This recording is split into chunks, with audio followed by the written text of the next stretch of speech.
మందని మండల కాంగ్రెస్ పార్టీ ఆధ్వర్యంలో పార్లమెంట్ ఎన్నికల ప్రచారంలో భాగంగా మందని మండలంలోని అడవి సోమన్పల్లి, నాగపల్లి, స్వర్ణపల్లి ఉపాధి హామీ పని వద్దకు వెళ్లి కూలీలతో ప్రచార కార్యక్రమం నిర్వహించి మంత్రి దుద్దిళ్ల శ్రీధర్ బాబు ఎంపీ అభ్యర్థి గడ్డం వంశీకృష్ణకి కాంగ్రెస్ పార్టీ చేతి గుర్తుకు ఓటు వేసి భారీ మెజారిటీతో గెలిపించాలని మండల నాయకులు, ప్రజాప్రతినిధులు, కార్యకర్తలు కోరారు.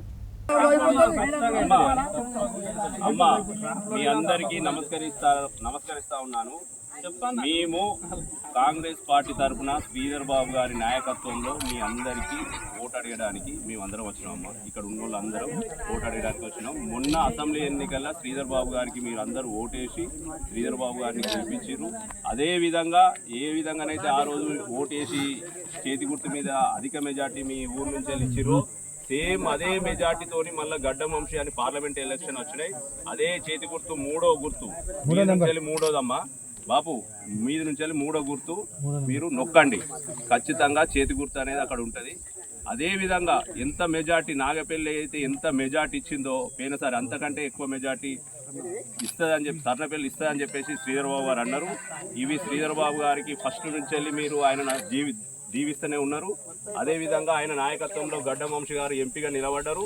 కాబట్టి ఆయనకు మీరు చేతి గుర్తు మీద ఓటేసి గెలిపించాలని కోరుకుంటా ఉన్నాం.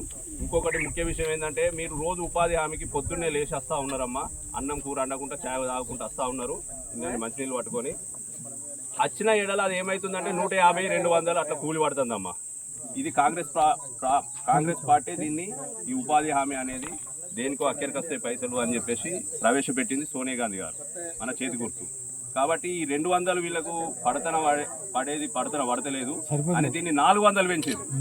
ఇప్పుడు రేపు పొద్దుగాల కాంగ్రెస్ పార్టీ అనేది అధికారంలోకి వస్తే దినసరి కూలి 400 అమ్మా, 400 అవుతుంది. కాబట్టి మీరు అందరూ ఆలోచించి అనవసరంగా గెలువని దిక్కు ఓటేయకండి. నేను ఓటేసిన అంటే నా ఓటు గెలిచిందని మనం మనసులో అనుకోవాలి.